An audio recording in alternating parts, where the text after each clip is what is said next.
like we were saying last time, the ending of the game is not the ending of that part of the game. There is more. If only we had been friendlier to our good Dr. Alphys, who kind of betrayed us and betrayed our trust anyway. I guess not betrayed us to like the enemy, just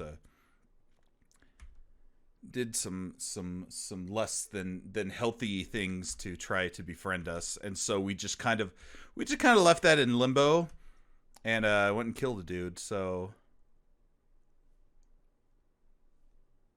we're now well on our way to actually finish the pacifist route of this game.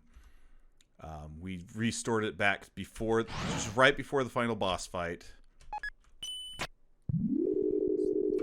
And so, that elevator's not as long as I had hoped, because I wanted to take a drink.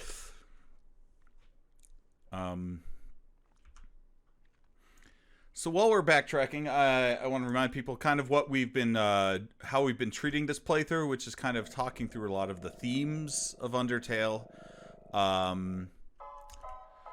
lot of it focused on some mental health issues, like how a lot of it's an allegory for different issues people struggle with, especially depression, but also like mania and social anxiety and a couple other different things. Hold on, getting a phone call. Oh, it's just Undyne. Shut up, fires. I love I've said it before, and I'll say it again. Undertale drinking game. Actually, that would be kind of fun. Even though we're just doing the end of the pacifist route, if you can think of a good drinking game, I'll cop to it. Anyway, like I said it before, Papyrus and Undyne would make a great podcast. I would subscribe to it and listen to it all because they are great together. Anyway. So this is the difference between the pacifist and the neutral route, is randomly Undyne decides to call you in this timeline, which doesn't happen in the other timeline, and that's what, you know, there's one slight weakness. I don't want to insult Undertale at all, because heaven forbid I say anything negative about this game, but if I were to say something negative about this game, it'd be that the difference between the pacifist and neutral routes is that phone call, and it's, hold on, we gotta talk to this lion who looks remarkably like he's from WarioWare. I think it's mostly because he's got like kind of the afro going on, and he really wants to wear a dress, which is fine, but like just his face shape and then like his hair makes him look like Jimmy from WarioWare. If you don't know who that is, just Google him real quick. He looks like that guy, but with like cool sunglasses. Anyway, there's old Muffet. We probably could have not gone this way. I probably could have taken the elevator on the other side instead of walking all the way to this one. In fact, let me do that. That might be faster, because I don't have to go. He wants to go to Broadway. The lion guy here? Well, he wants to wear a dress and then star in his own.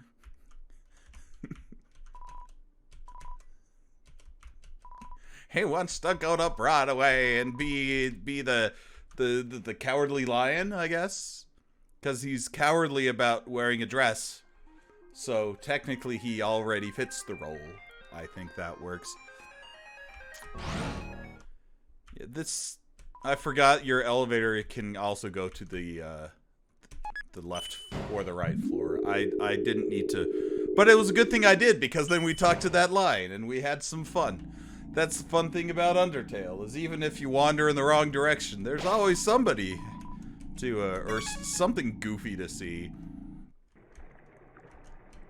including Dr. Fast Travel here, who may or may not give us a clue. I know we haven't come up with any drinking game rules yet, but I'm taking a drink anyway.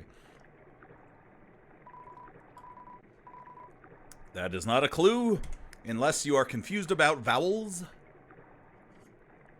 That is a clue to what vowels are. Anyway. So now we're back in Snowdin. We haven't been here in a while. As everyone's... Maybe I'll try frowning for once. I just can't do it. And people have different dialogue. Wearing the dress does take courage. Knock, knock. That's all I've thought of. I don't know what to say to that. Okay, well, here's Undyne. Hold on, I gotta drop something. Well, I want to keep my hot cat. I guess I can put that away. Alright, here we go. It's fine. We don't necessarily need a drinking game. I'll just drink when I'm thirsty. So that's your drink. Is whenever you're thirsty, take a drink. It's the drinking game called life.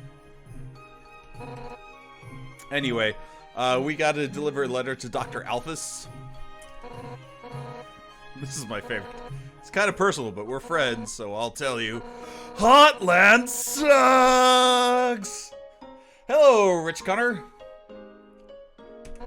And we got the Undyne's letter. I don't know whether that's a mistake or whether it's a bit of meta humor. You can never tell with Undertale. Anyway, there's a cool thing I can do. Get it? Because we're in Snowdin, and it's cool in Snowdin. Anyway. Ah, it's Papyrus again. So when she goes to deliver them herself, she always quits and go back to rewrite. That's why she asked you. Because you have no standards. I love good old Pappy. Anyway. Don't want to walk the other... I already knew that. I'm silly. What do I do with this igloo? This... I'm not aware of whatever trick this is. I already read that. Yeah. Nope, that was all the way in. Hold on.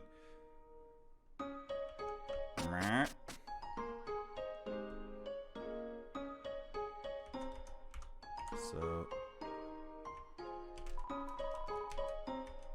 Oh, are you telling me about the glitch where the text moves? Yeah, I've seen that on a speed run, but yeah. It's just, whatever. Yeah, where like the text box scrolls off to the left. I have seen that happen. I'm not gonna spend a ton of time trying to get it to happen. But yeah, I have seen that trick.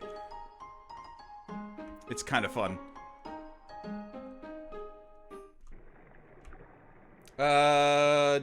It might have been the task. It might have been a... I don't want to go to Waterfall. Sorry, I wasn't paying attention. It might have been when they did it at GDQ a while back, and they're doing all the punch card tricks. Which, the water is very wet today. That is a clue to what water is like. So thank you, mysterious river person, for that.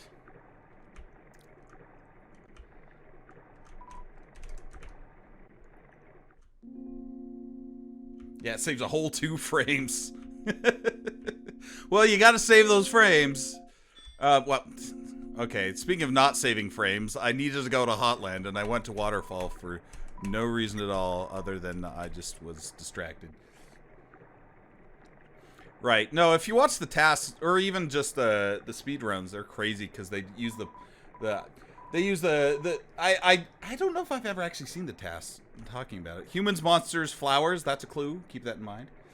I don't know if I've ever seen the tasks. I know I've seen the, like I said, they did it at GDQ, and I've seen some actual human speed runs that they're interesting, but they get so glitchy after you get the punch card that you're just like, okay, now we're at the end.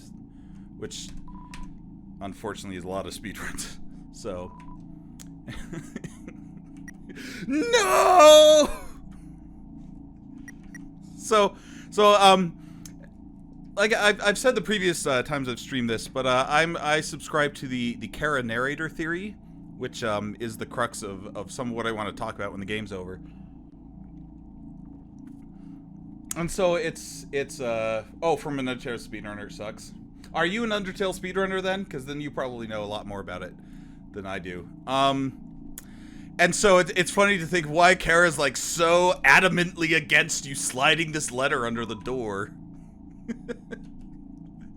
Kind of like Chara's like, I don't know.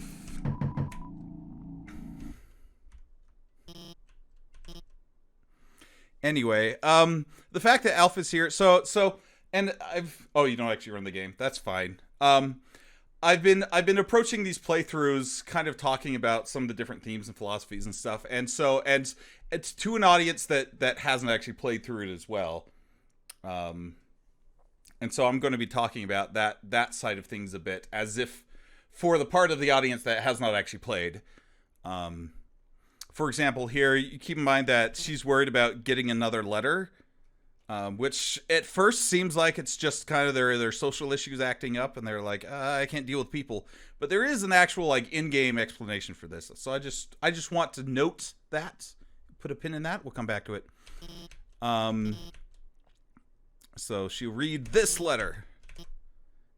Unfortunately, Undyne probably like poured a gallon of glue on it.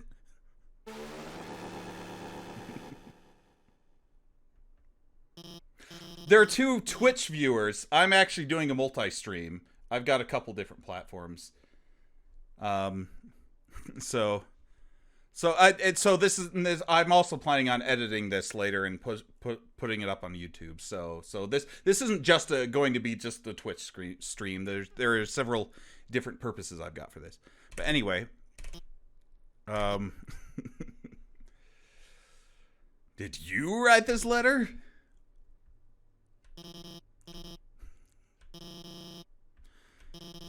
This is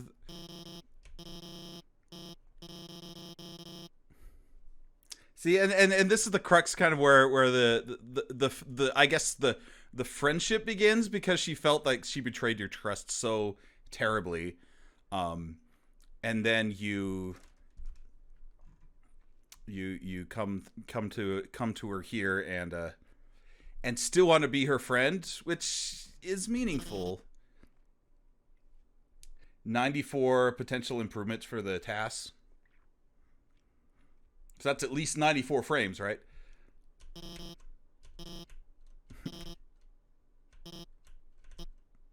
Okay, I'll do it. And at this point, you're like, what is it going to do? Let's go on a date, and it's all in red text. That's this game's equivalent of dun dun dun. Well, we already dated Papyrus, so it'll be fun. And just so you know, and you probably already can tell this because of the colors, but this is the remastered mod, which is about 95% done. So there will be some black and white sprites in the original that are colored, but not all of them. So if they suddenly like snap into black and white for a couple like poses, just be aware it's not quite done. I have nothing to do with that mod. I just downloaded it because I thought it looked cool. Nice. My friend picked out this dress. She's got a great sense of something. And it also helps that with the colored mod, you can actually tell the dress is black and blue, not white and gold. What? You still can't start the date yet.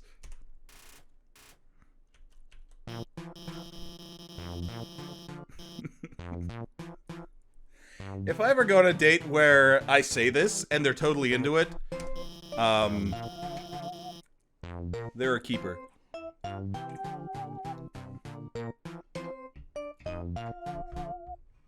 Okay, just get all the cotton to connect. That's nice. Don't worry, I'm prepared. Some metal armor polish. So, yeah, who's,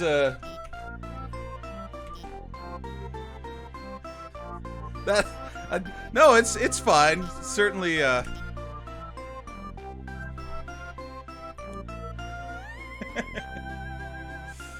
Oh, that's fun. For your scales, how about this magical spear repair kit? I wonder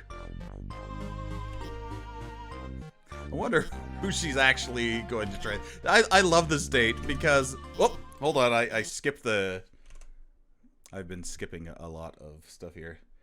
Task cycle is 5. Do you like anime? It's just fine. Hey, cool. Sorry, Lisa Simpson. Alright, let's go to the most romantic place in all of the underground. Oh, 6 cycle is task cycle. Well, you do like, if you're tasking through this, yeah, you're hitting ZX like a million times. See, for example, the dump here, it's black and white in the back, except for a very obvious garbage can, which kind of spoils what's going to happen in this date. But it's still it's like those old cartoons where they have like the background is painted, but then they have like the one spot on the wall that's clearly just drawn in, and then that's the spot where the explosion or whatever is going to be for RTA. Yeah, well, that makes sense. You're ZXing the whole time. Your hand gets for like 5 minutes straight. Anyway, Undyne's here. We can't let her see us on a date because uh-oh, here she comes. So is she embarrassed for us or for her or for Undyne is the question. Also, I love the fact that she somehow just for this scene got like bangs. So that's interesting. And now Undyne herself is having some second thoughts about this whole thing. These two just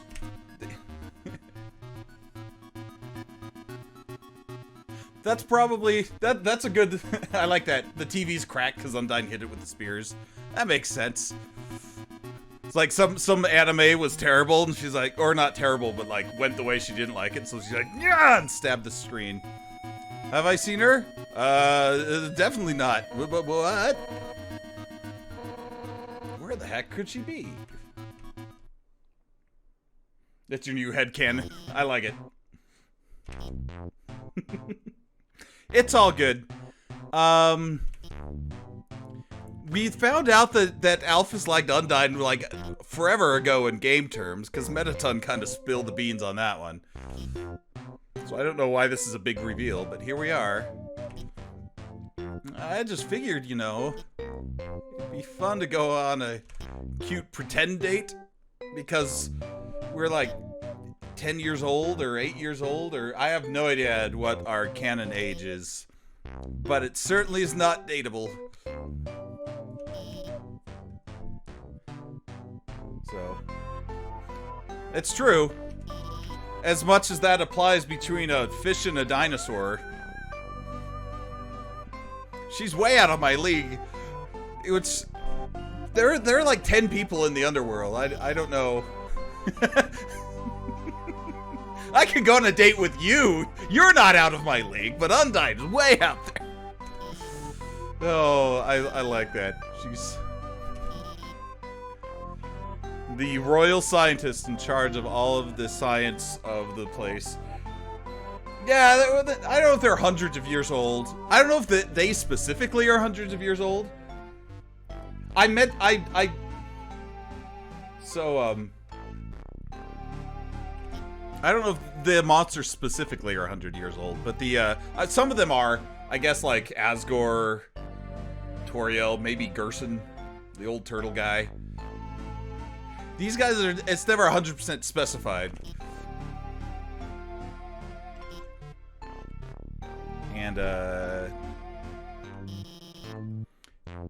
And so,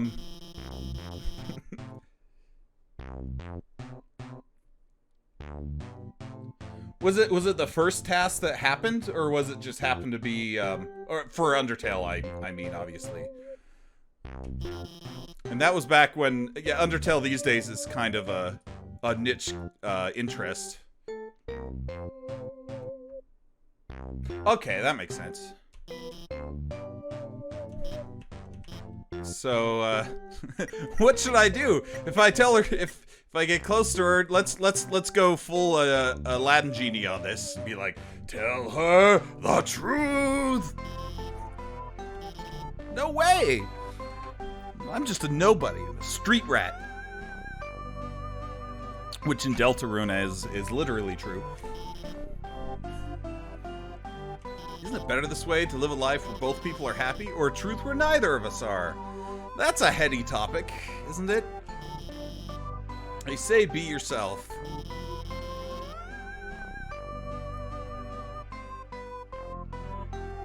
Celeste I still need to finish, speaking of which. I got past the hotel part, I think. And then it's like, and I just put it down, I haven't picked it up again. 8 months. Well, to be fair, let's be real about Undertale. The gameplay isn't tremendously complicated. Most of it's text mashing or like most of it's text matching. Yeah, only things like the Mad Dummy fight really have a lot of strategy to them. Everything else is just either avoiding or optimizing walking, I guess.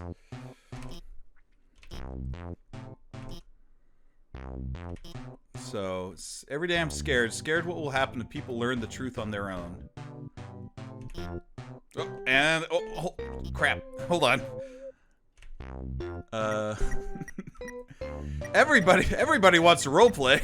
Obviously, let's roleplay. Yeah, well, that's true, too, because it was made in Game Maker, and Toby Fox isn't exactly a programmer. I don't know, it's kind of its charm, though. Let's see.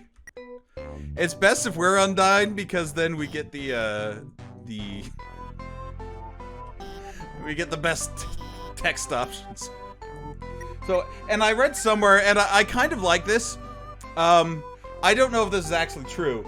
Like if it actually makes sense, but I kind of like the idea that that's true. The left side is Kara's suggestion, which is why it's all like proper and like I'm fine, and then the right side is Frisk's, which is like they're like 8 years old and they're like you're cute.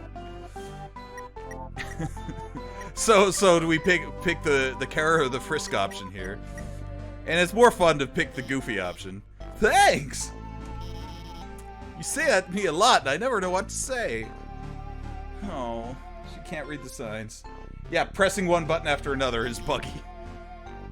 I would just mean it platonically, because we're just friends.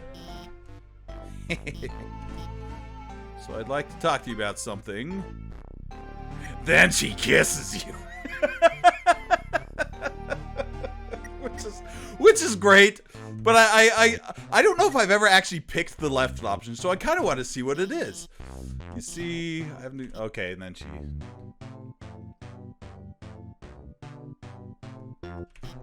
Is it not buggy in 1.0? Because I started playing on the 001. Oh, forget it.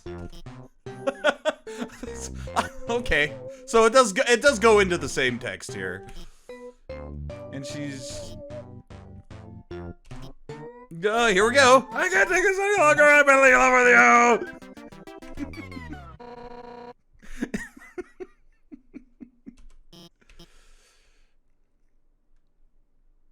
Oh, so it's okay. So the later versions actually get buggier. That's nice. Hold on.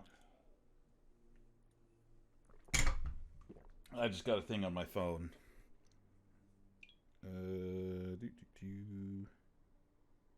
Oh. Okay.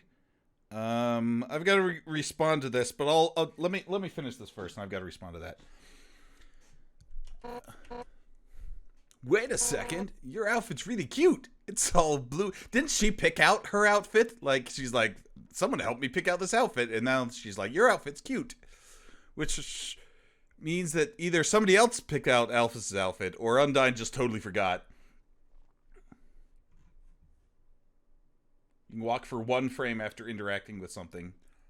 So that's how you get the text box to scroll off the screen, right? Are you two on a date? How would she know? I guess because she's wearing the cute dress, maybe. And they're at the garbage dump, the most romantic of places. Go to the shop and select buy and then press Z while hovering over exit and press up at the same time. Does that mean you buy it for free or...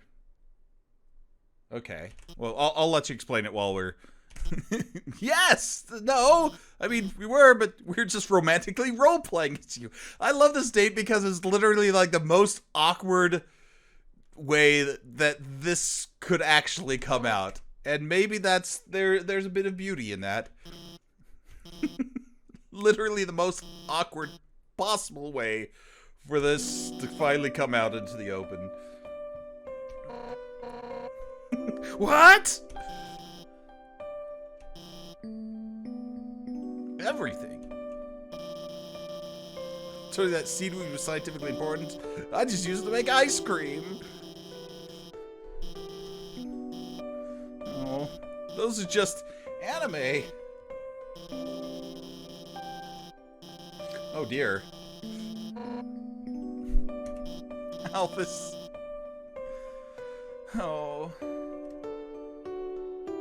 I just wanted to impress you. I just wanted you to think I was smart and cool. I wasn't some nerdy loser. Well.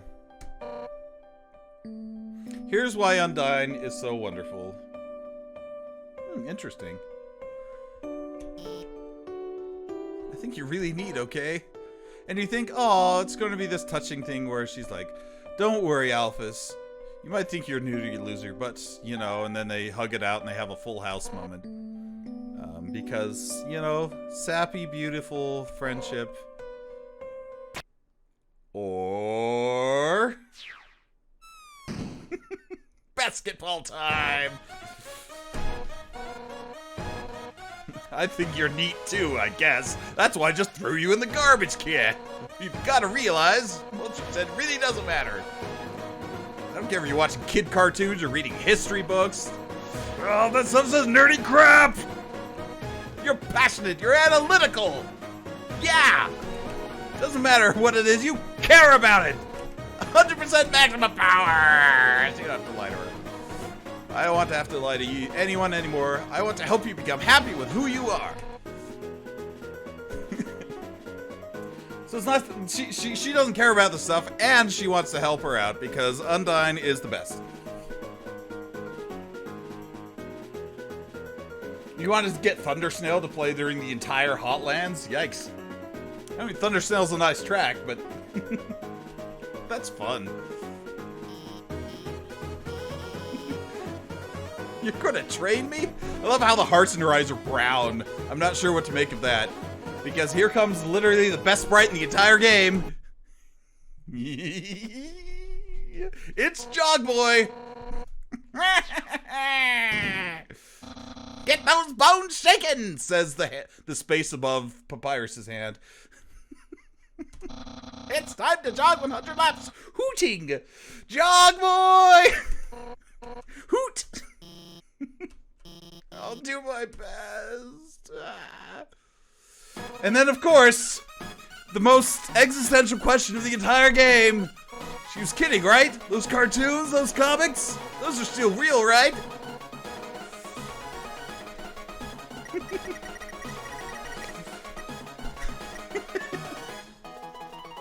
Also, I just like the high-speed reprise here is nice, too. So do we want to validate Alphys, or do we want to make sure Undyne doesn't kill us? Oh, interesting. There's only like 2 mirrors in the game, though, right? Or is there another one? Or maybe like the puddles. Yes, anime's real. Let's not get killed by Undyne. I knew it! Gigantic swords, magical princesses, here I come!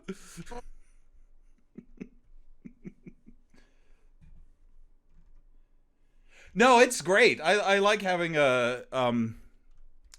some fun knowledge about it. It's fun learning the little quirks. I didn't get to say what I wanted to say, but things like they seem they're going. Oh. Anyway, so now we're back in the garbage chunk. I actually got oh, there it is. Okay. I actually have to make a phone call real quick, so I will. Anyway, so let's talk about dear old Alphys in the scene that hopefully you just saw. Oh, that's gonna be weird. I've got like a triple thing going on here because I can see the Facebook. Maybe I can fix that. Hold on a second. Sorry about this, guys. Some technical difficulties. Hey, thanks for the follow, though.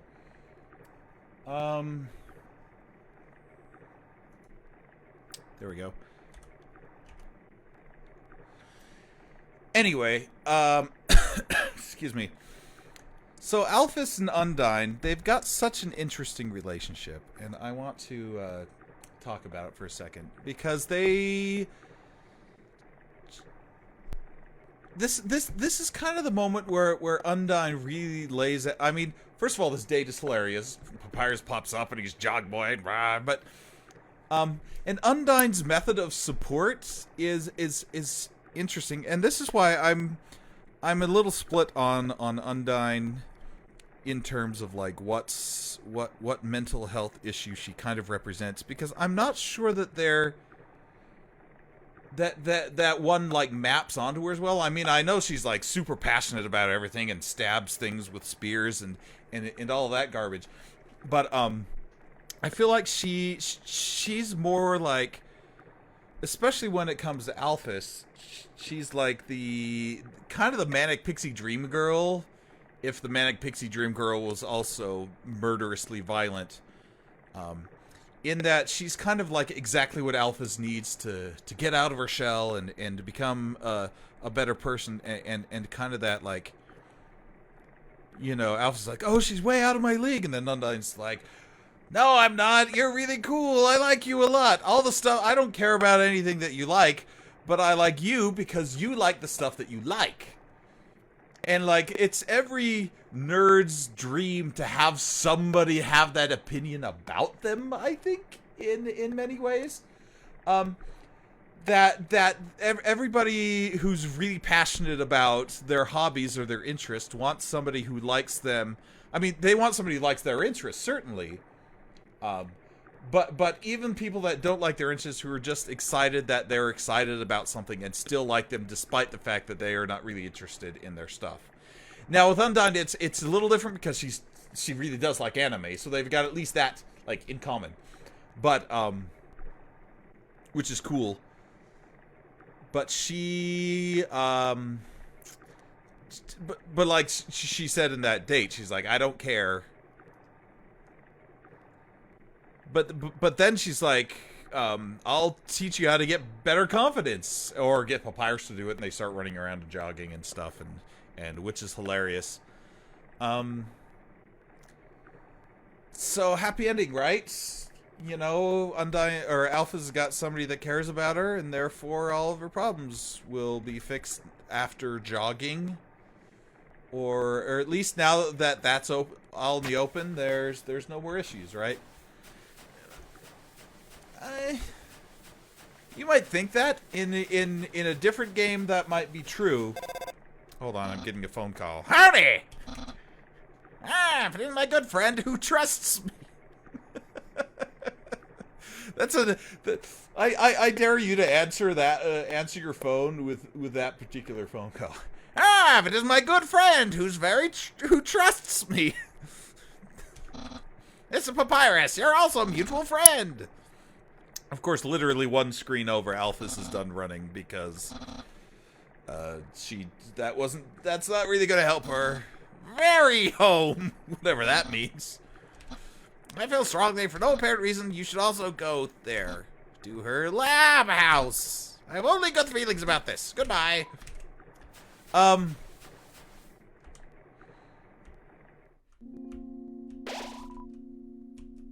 which is, that's a bizarre thing to say, obviously, but at the same time, Papyrus is a bizarre skeleton, so I guess it makes sense. But there's very little in Undertale that really is just inexplicable. I mean, that's not true. That is so not true. There's lots of an Undertale that is inexplicable. But when it comes to dialogue and stuff, spiders have a favorite food. That's a hint on spiders. That's a hint on how to skip over the crabs. Muffet, thank you. The Muffet fight. Come again sometime. Tra-la-la.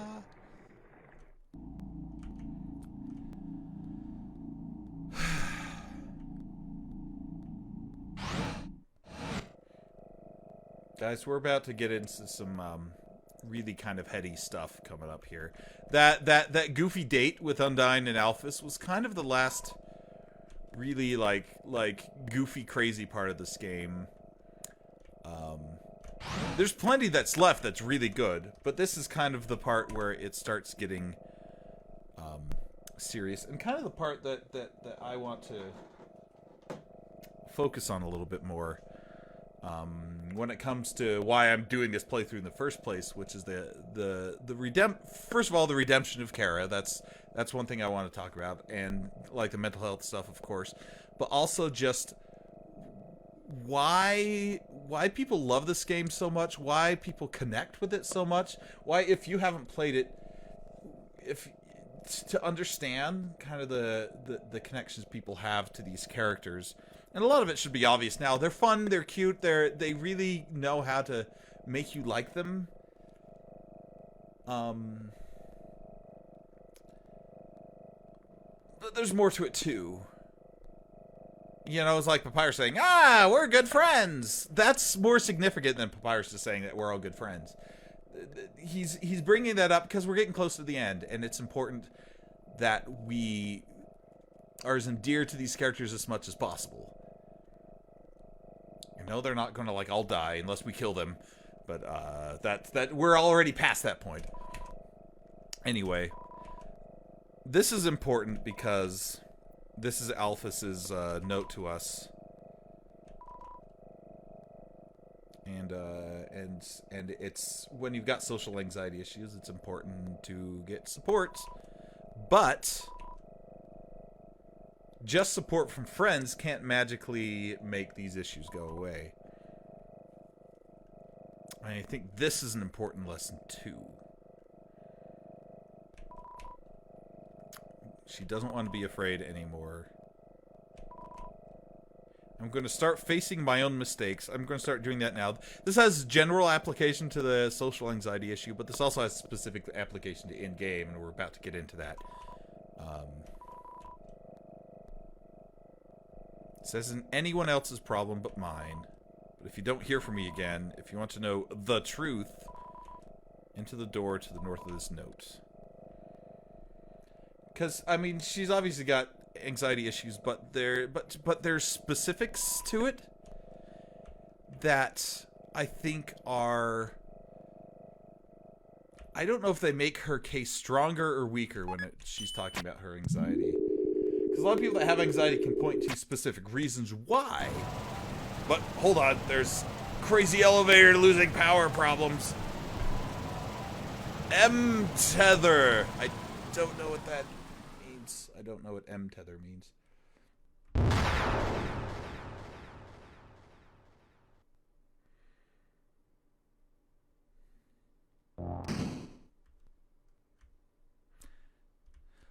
Now we are firmly on the pacifist route. It's literally impossible to kill anybody from this point on. So we are locked into that route. This is the creepy underground portion of the lab, and this is where things start coming together, with the backstory. So let's just read a few of these and talk about them as they come up. This is it.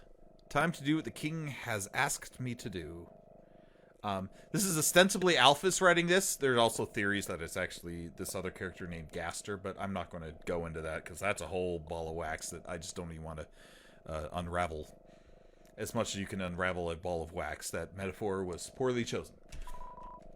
I will create the power to free us all. I will unleash the power of the soul. So here's the thing. Hold on, let's read a couple more of these.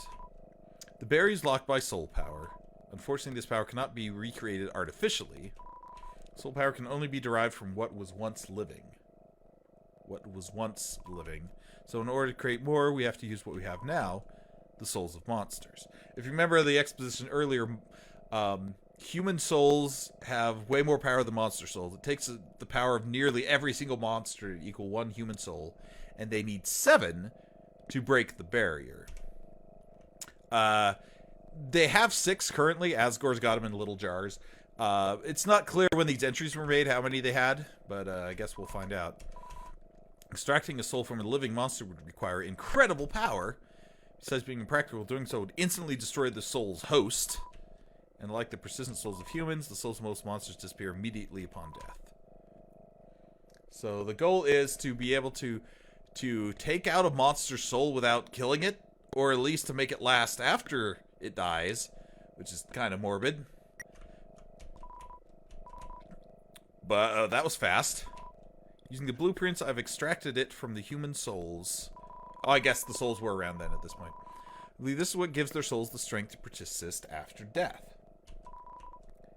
And that has 2 meanings. That persist after death has 2 meanings. It's not just, like, in-game, like, persist after death because, like, when the human dies, its heart's still there, and then that's what Asgore's captured. But it also means in a metagame sense, like, after you die, you can keep playing the game, because you go back to your save point. And those save points are created by this power, determination. Kind of the arc phrase of Undertale. Alright, here we are in the creepy True Lab, as this is called in the save point.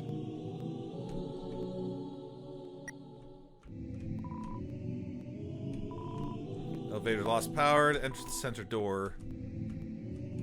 So basically, this is the exposition heavy part of the end game. We've got 4 colored, I don't want to call them keys, 4 colored, maybe they are keys.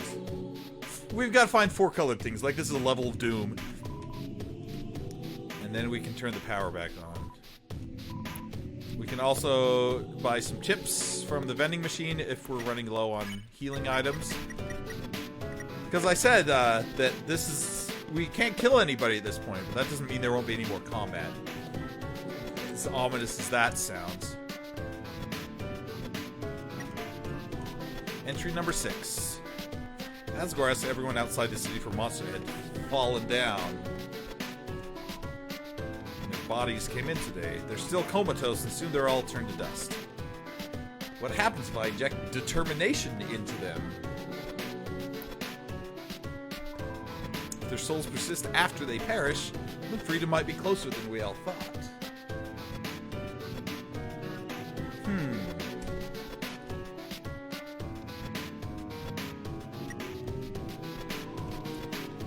You think everything went well in this creepy underground laboratory? That's...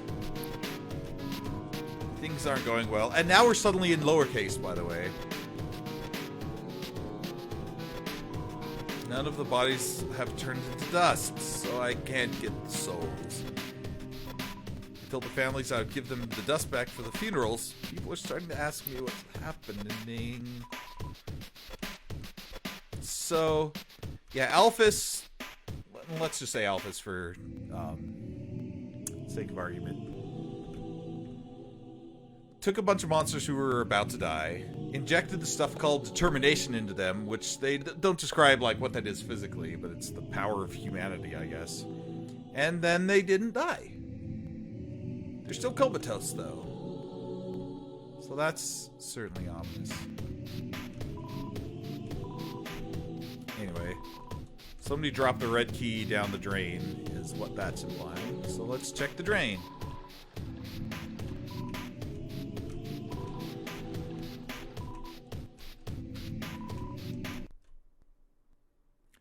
And this is where the nightmare fuel starts.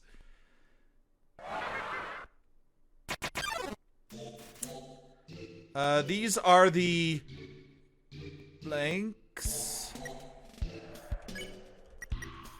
This is no data available, but they sure do like connecting to AOL. Oh my gosh.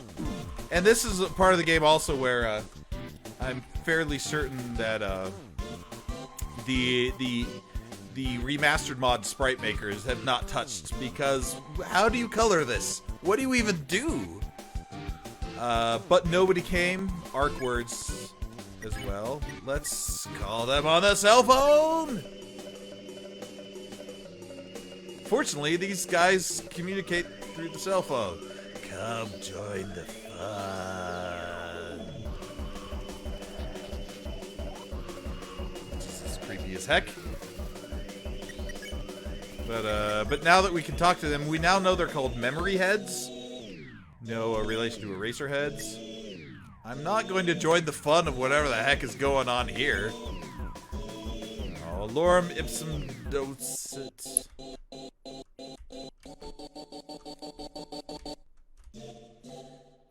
Oops. Seems like it doesn't care anymore. I guess we won. Oh, it is. Okay, so it is literally a key.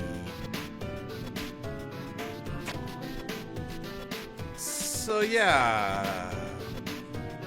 You could probably write essays just picking this place apart. I'm not going to touch too much on those weird monsters. I'll talk about some of them a little bit, but there's like exactly what they are or why they're that way. Those are fan theories that I'm not tremendously conversant about, and I don't really have opinions myself.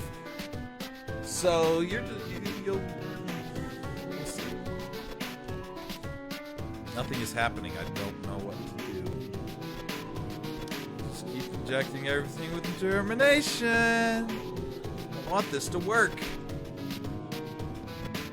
So that seems like a good idea. Well, they didn't die. So let's give them more power. One of the bodies opened its eyes.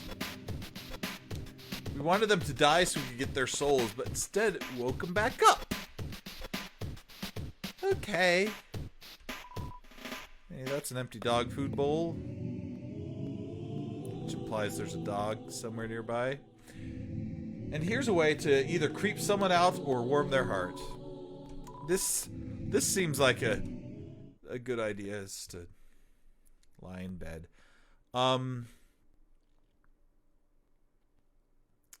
Toby Fox has a way of turning things, extremely creepy things, like whatever the heck is going on here, and then suddenly, wham! It's heartwarming. That sperm was ducking us in, or whatever the heck that thing is. It was nice. It was nice to us. Anyway, that's just a bit of a creepy moment. But that's kind of the hint as to the character of these things we'll be encountering in this. There's a thing in there. It's the yellow key. So, my phone's doing it again. Why do people keep phoning me? Oh, this one's just telling me I'm live. Thanks, I know that.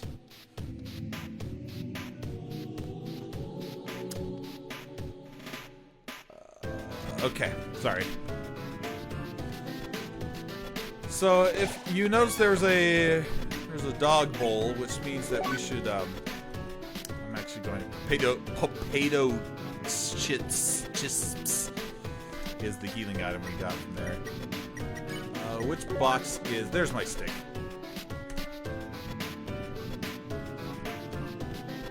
Because if there's a dog around, they'll probably want to play with the stick. Entry number 14. And now we're back to caps, or like normal capitalization, even though this entry is after the ones that were lowercase. I don't know what that means. There's a lot here that I don't know what it means. Everyone's fallen down, is woken up. They're all walking around and talking like nothing is wrong. I thought they were goners. Well, that's creepy. So you've just revived them with determination. I guess they now have the determination to live. Well, that's fine, I guess. Here's a room full of flowers. Ah, there are more mirrors. I was wrong. There are mirrors in here as well. Need a vessel to wield the monster souls when the time. Did we skip an entry? Maybe not. So we want to take out the monster souls. Because the monster cannot absorb the souls of other monsters, just as a human cannot absorb another human soul. I mean, we all know that, right? So what about something that's neither human nor monster? I wonder what they could have used to bring back life with... I mean, it should be obvious. Entry number 10. So now we've gone back in entries. Experiments on the vessel are a failure. Doesn't seem to be any different from the controlled cases. Whatever. The seeds just stick to you and won't let go.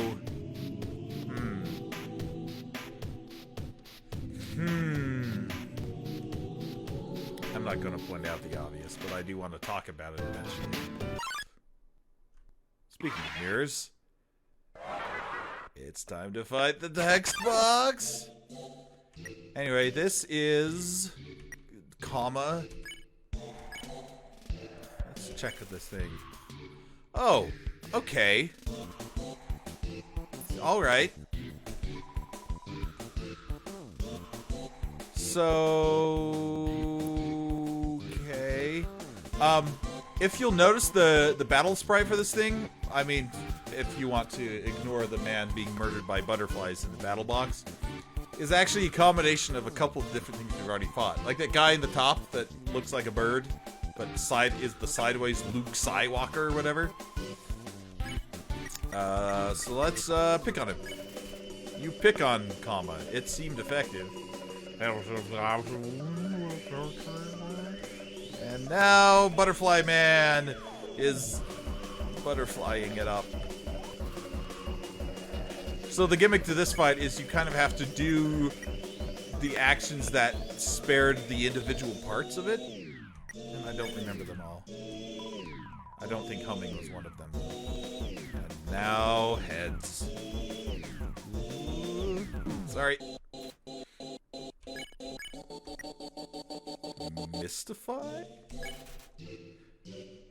Comma recognized it has more to learn from this world. Well, that's right, because it's imitating an enemy that we never even actually fought. Because there were some enemies in the core that we never actually got around to attacking because we did the shortcut. Please? Nope, can't spare him yet.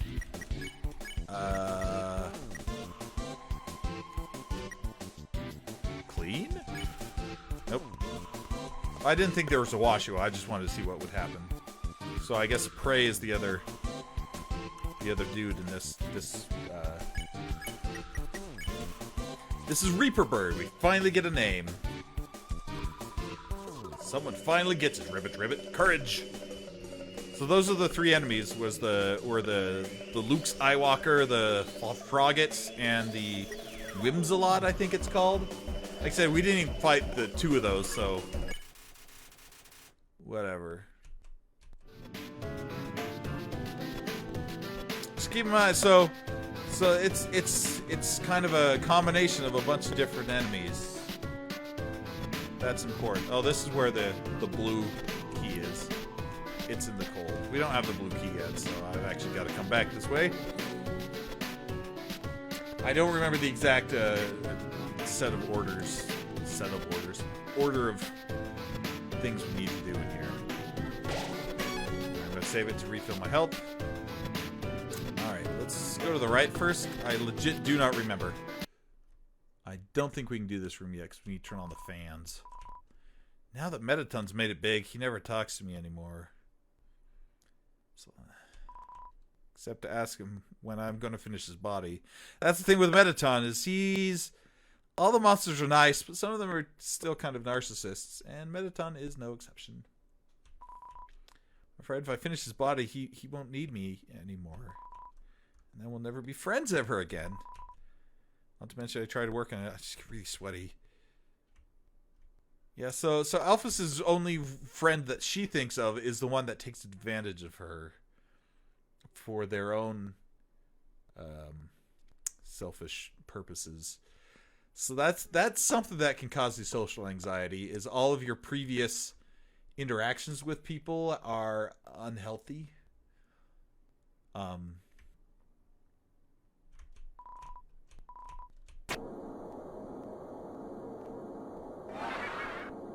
Anyway, I'll bring that back up in a second. But first, it's time for whatever the heck this thing is.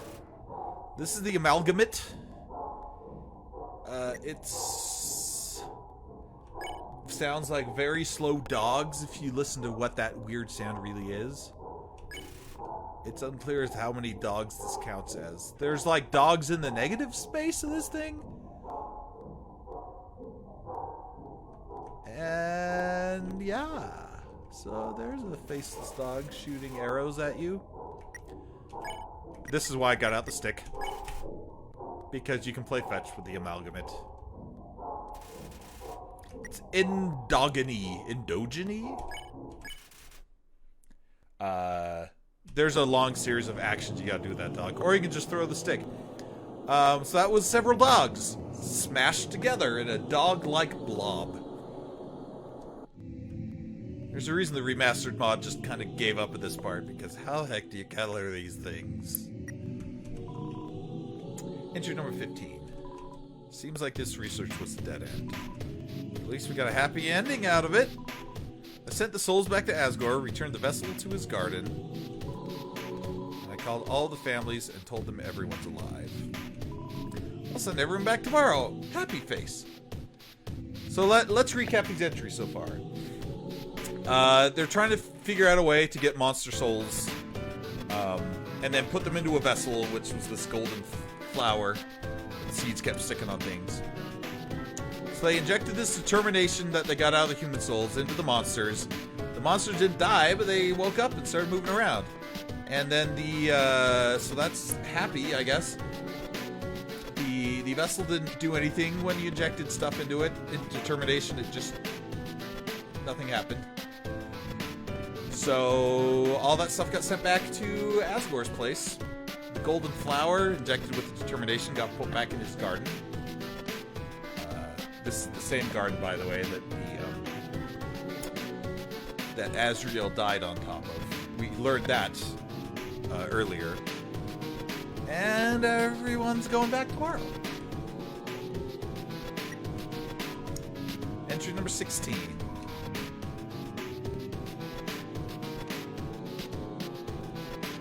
That's all you get. That's all you get for entry number 16. Clearly something happened.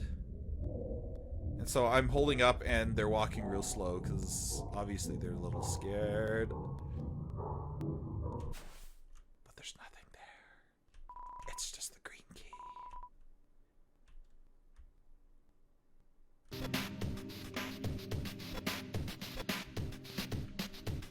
But every monster so far, even though they're creepy as heck, hasn't really been more or less harmful. This is... I don't know if it lets you actually examine it. This is the machine that extracted the determination. It's super creepy looking. Looks kind of like a goat skull. Also, looks a little bit like how the Flowey fights the ending of the neutral path. It's got the same shape as that. That's probably significant. Okay, this is the VHS room. I'm going to come back here, actually, but I am going to... Yeah, I got to come back there, because there's a lot I have to say about that room. But first, it's time to fight the save point. Smells like sweet lemons. So this one is also a combination of dudes. As you can see... It's got a bit of Shiren, a bit of Aaron, some other stuff.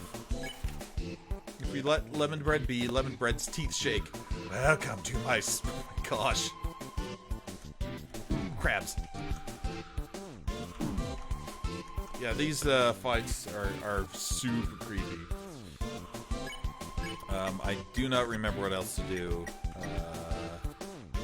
Probably hum. That's what they all say. They all say do.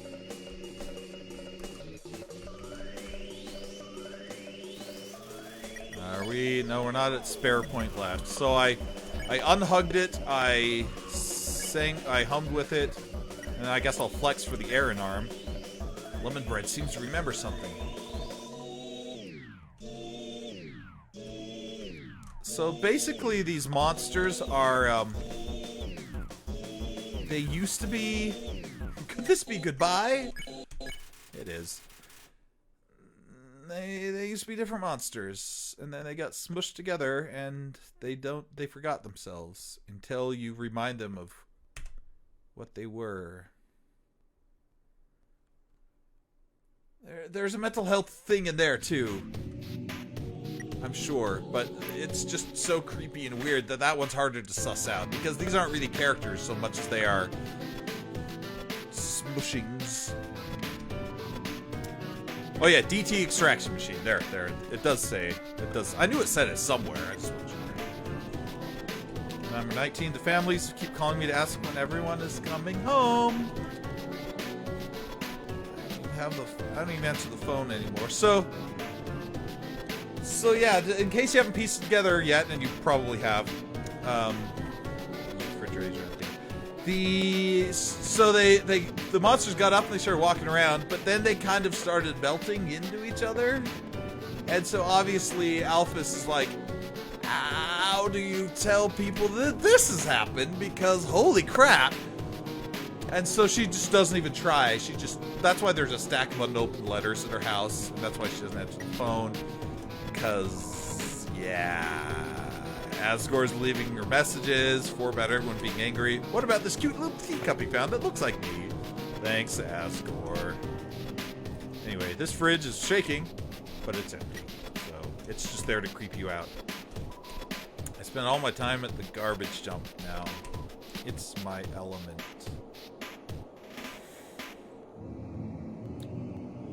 Alpha's really screwed up in her mind. It was an honest mistake. But it's an honest mistake with such horrific... This is important, by the way. This is an honest mistake, but it had such horrific consequences that it completely destroyed her sense of self. Possibly her capitalization, because now she's too depressed to capitalize things. Hit that shift key.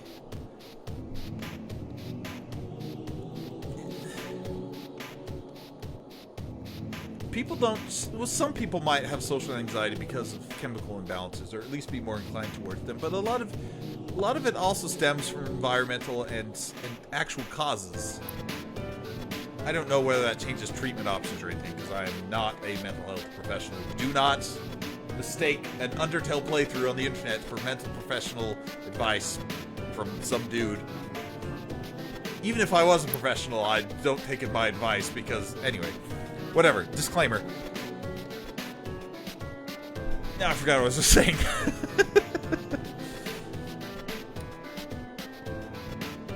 She totally screwed up. But it was an honest mistake. She didn't know what was going to happen. So, I mean, she could have been more ethical, I guess. But times were a little desperate, and the king basically told her to do what it takes. This refrigerator has samples in it.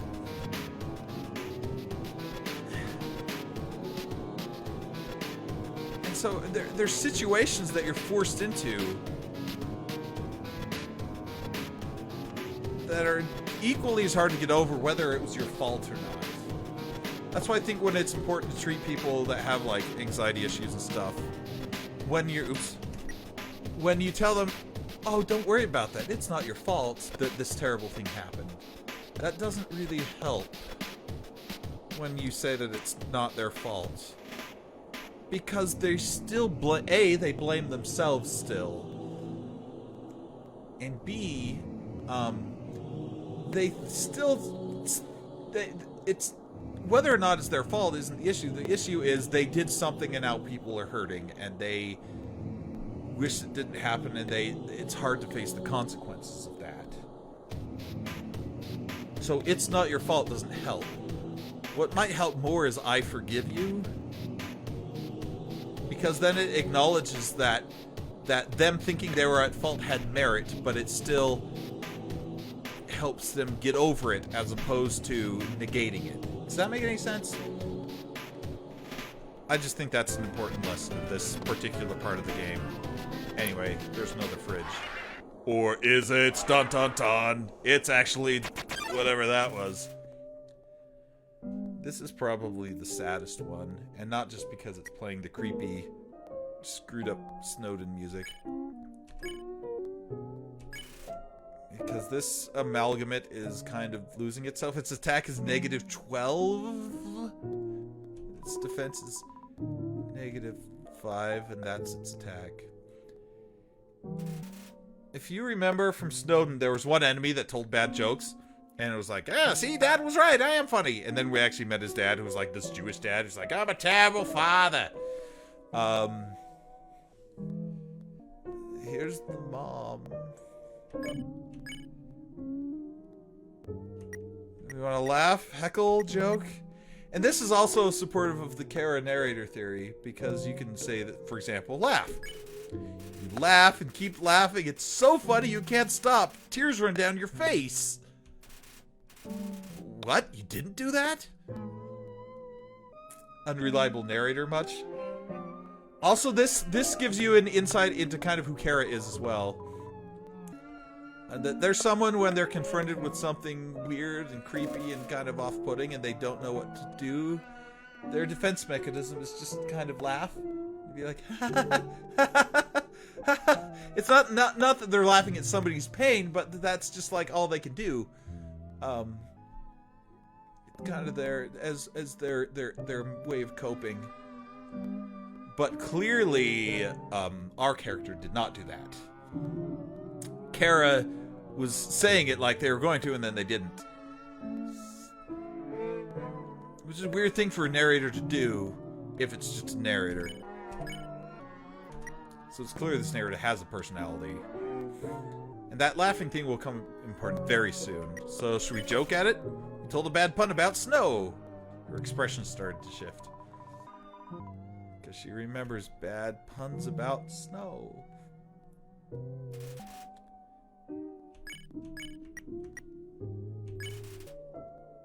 So if we keep telling bad puns about snow, like, snow way that you'll be cool. I guess we do it one more time.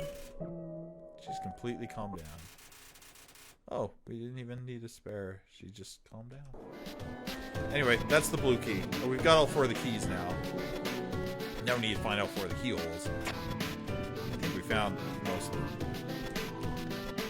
Yeah, we already knew where the green one was. So, we've got to go back to that one room that I skipped over earlier. Because this is the room I want to talk about more than anything else in this run. Because this is the room, after we put in the yellow key, that gives us more insight into Chara than almost anything else we've gotten to so far. And this is where I want to base a lot of the redemption theory I keep pushing.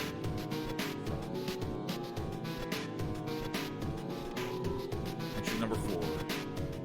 I've been researching humans to see if I can find any info about their souls. I ended up snooping around the castle and found these weird tapes. I don't feel like Asgore's watched them. I don't think he should. A bunch of VHSs. They're alphabetized, save for a few stray sticky ones. I don't know what that implies.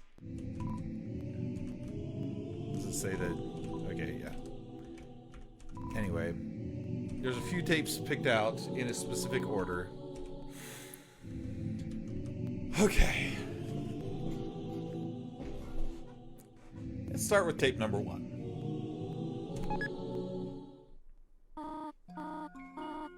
Gory, wake up! This is Toriel's voice. You can tell with how the text sounds. And then Asgore's. He says, remember, they're the king and queen, so they were married at some point, and not living on opposite ends of the world. Why do you got that video camera?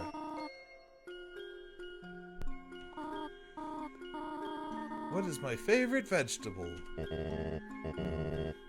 Carrots, right? No, my favorite vegetable is... edamame. 'Cause she's pregnant? Go back to bed, goof. If I were a dog, what breed of dog would I be? I don't know, honey. I'm the perfect straight man for this terrible pun you're about to tell. I would be... a Pomeranian! Ah! Ho, ho, ho. Merry Christmas. I guess he was Santa. You sure are excited to have this child. Yes, so she's pregnant. You know, if you keep making jokes like this, one day you could be a famous momedian. Hey jerk, puns are lazy writing. Sorry. Hey, come on, Tori, that one was funny. I know, I'm just tired. I mean teasing you. Oh dear, perhaps it's too dark in here for the video to come out.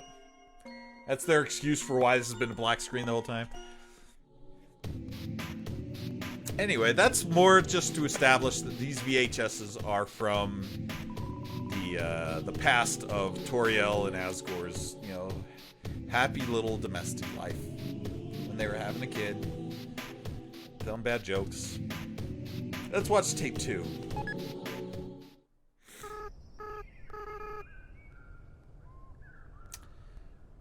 We haven't really done it before, but this is Azrael, their son that she was pregnant with. That's his voice clip, kind of that means that he's talking. So now we finally get some actual footage of Chara. Dude, your creepy face. Who has a creepy face? Ah! Wait, I had the lens cap on. You're not going to... Also, Chara doesn't say anything during this. You're not going to do it again. Come on, quit tricking me. So Chara does a creepy face. That's not really important. Just kind of a note. To creep you out about Chara, I guess. And a lot of people use that particular one as evidence against the Chara narrator theory. That like Chara's just that demon that shows up at the end of the genocide route, weirdly looked at.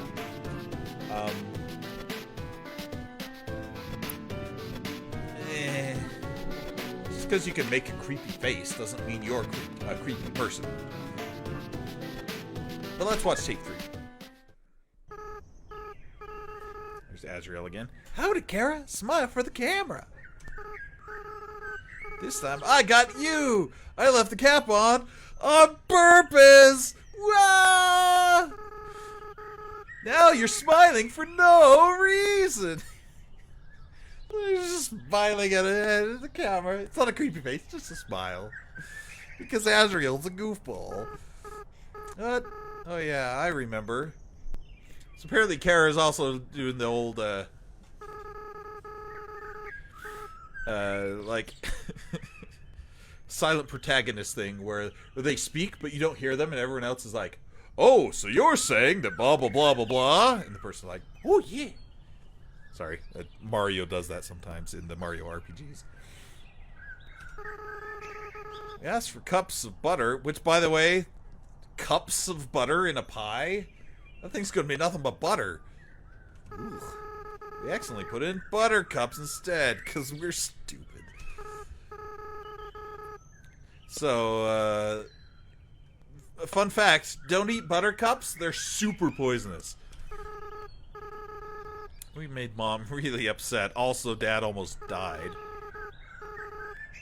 I should have laughed it off like you did. There's that pin we put in. Let's come back to that now. Chara laughs off when she's nervous or confronted by weird things. Because there's some people that say that, oh, Chara's evil because she laughed when her dad almost died. I'm like, no. I don't think that's what Chara was doing. I think Chara was laughing because her dad almost died and that's how she copes. Not because her dad almost died and she was happy that her dad almost died. Because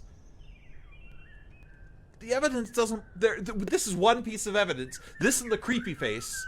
And then, like, the ending of the genocide route, which is a whole different ball of wax. But this is the only part that we get to kind of learn what type of person that Chara was before the game. Creepy face, laughs, also in the way that narrator does when they're stressed. Those are 2 data points. We'll get some more. Anyway, also she smiles when you point a camera at her, even if the lens cap is on. Where are you going with this? Turn off the camera? Okay. Okay. Tip number 4.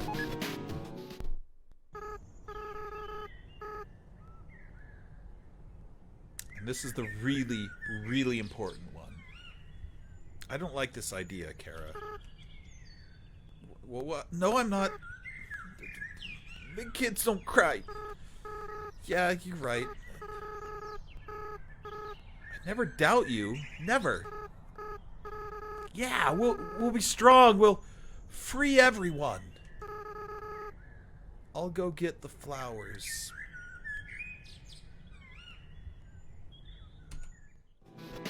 Let's watch the last tape, and then I've got things to say. This is Toriel.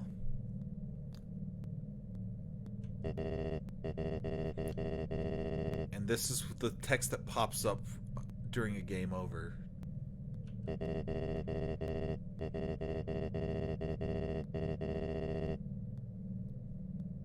When you have a near-death experience.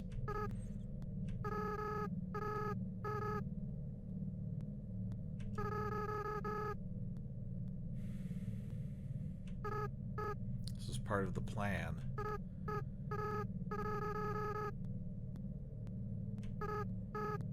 Six, right? We just have to get 6. And we'll do it together, right? Okay.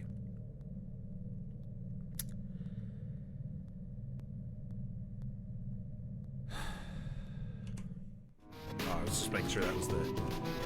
Actually, I want to talk without this creepy music, so I'm gonna... Okay, so... During the neutral route, we walk through the house and we learn about this human that fell down. It was Chara, and she's adopted by this family. The hope of monsters and humans. And then she comes up with a plan that involves flower poisoning. And then she dies. Or they die. Sorry, pronoun issues. But whatever. Chara dies.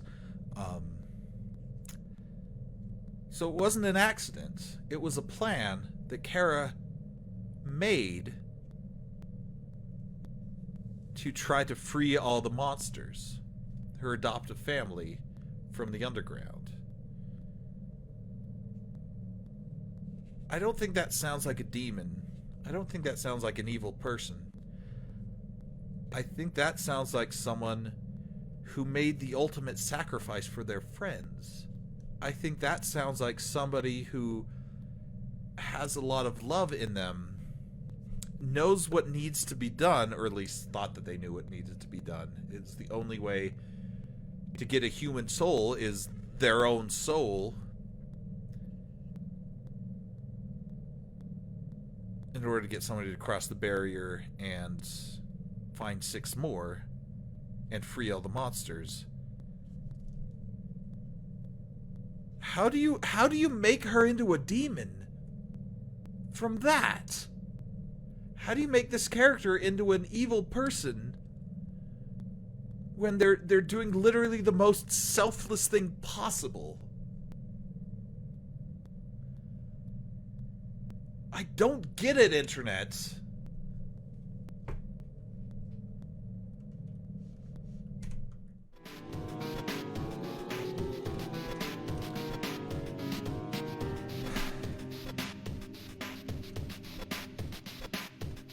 I don't understand. I think we're missing the blue key. Or, I mean, we got the blue key. We need to put it in the blue door. I don't understand why people hate that character so much. And I'm not the only one who's pointed this out. But it's... Oops, that's not the right way. But there's such a bizarre misunderstanding and misreading just because they do a creepy face. Everything in this place is creepy. But the point of Undertale is that looks can be deceiving. The point of Undertale is that these creepy things have good souls and need... And the ones that are actively, like, harmful need fixing, not elimination.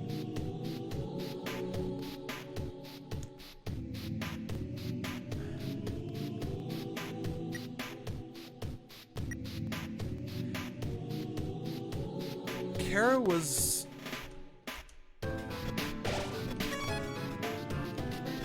the first person to do anything about their situation in a long time. The first person who could. None of the monsters were going to ask her to die because all the monsters were really nice at the time. But it backfired so hard because if you remember... I want to get to a place where this music isn't playing because this is not helping my discussion voice when it's...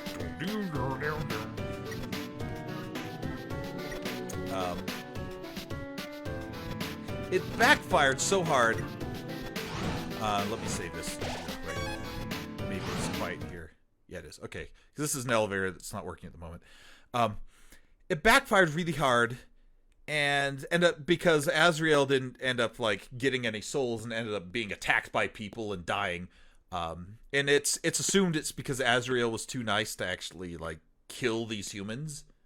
And whether or not Chara wanted Azrael to actually kill anybody is a matter of debate.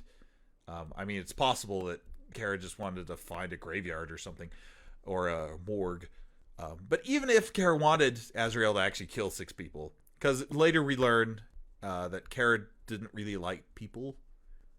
They say Chara hated humanity, which could mean a lot of different things. It could mean anything from somewhat antisocial to literally a demon. I prefer to err on the side of antisocial, obviously. But she's... It backfired so hard, and she could not put it right because she was dead. Everything, and so Azrael died. That meant Asgore went into grief and declared war on humans and said, 7 humans dropped down here, we're going to kill them all. Later on, we learned that's why Toriel split up with him, because they disagreed on that. We'll get to that very soon.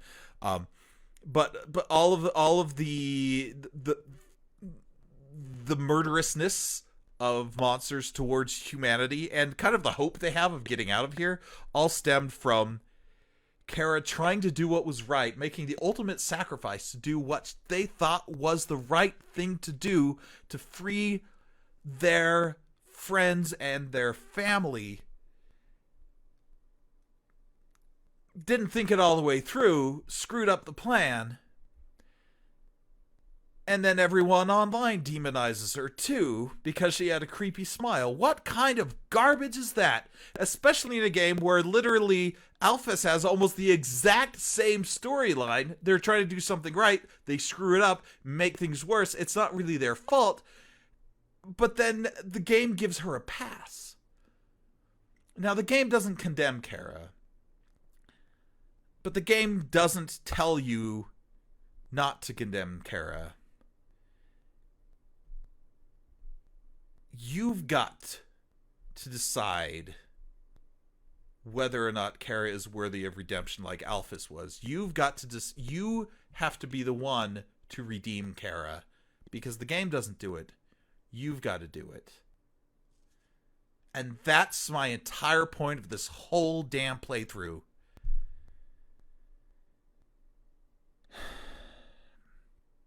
And why is that important? That I feel like this fictional character needs redemption, even though everyone else or a lot of other people don't. We'll get to that.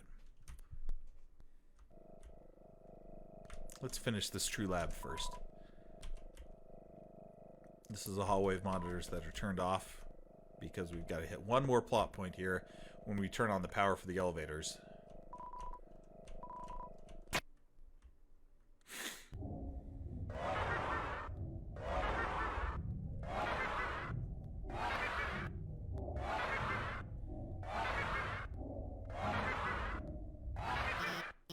Hey, stop!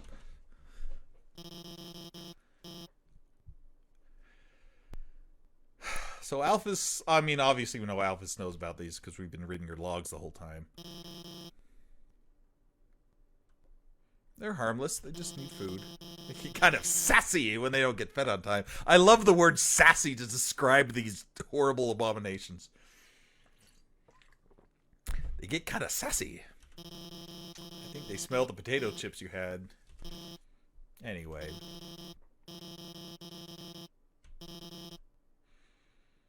Yeah, sorry about that, Alphys. It's probably a big inconvenience for you. Alphys, Alphys, Alphys. I was afraid I might not come back. But that's not because of these guys or anything. So she's sealed this place up, apparently, for a while. I might run away or do something cowardly, which is implied to be suicide.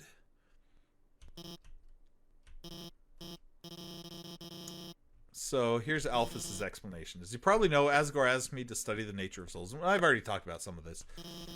During my research, I isolated power I call determination. I injected it into dying monsters or souls would last after death, but the experiment failed. Unlike humans, monsters' bodies don't have enough physical matter to take those concentrations of determination. Because they said, like, way earlier that monsters are mostly made of magic, whereas humans are made of water, I guess. And that's one reason why a little child can, like, murder tons of monsters, is because monsters don't have a whole lot of physicality to them. Their bodies started to melt and lost what physicality they had. And all the test subjects have melted together into whatever those things. Yeah, and Alphys just couldn't tell anybody because what do you say? What do you say?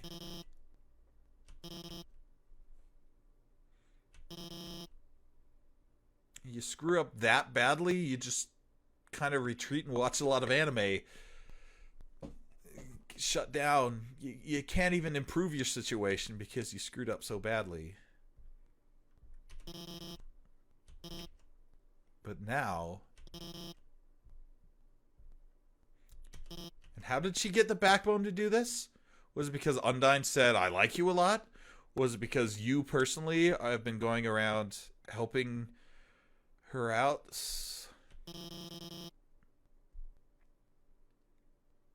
Is it all of these things? I think it's all of these things. Believing in yourself. It's not fixed. And that's the key. Knowing deep down that you have friends to fall back on. And ignore the white.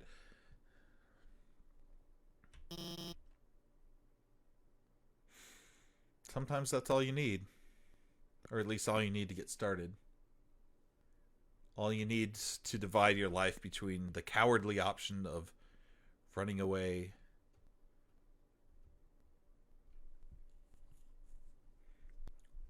or turning things around.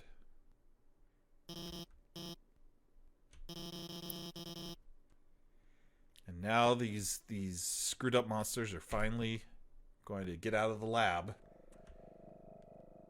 and become better people, or better whatever they are. And now finally, these happy monitors. Entry number 8. I've chosen the candidates. I haven't told Asgore yet because I want to surprise him with it. In the center of his garden, there's something special. The first golden flower that grew before all the others. The flower from the outside world. Appeared just before the queen left. What happens when something without a soul gains the will to live? Number 18. The flower's gone.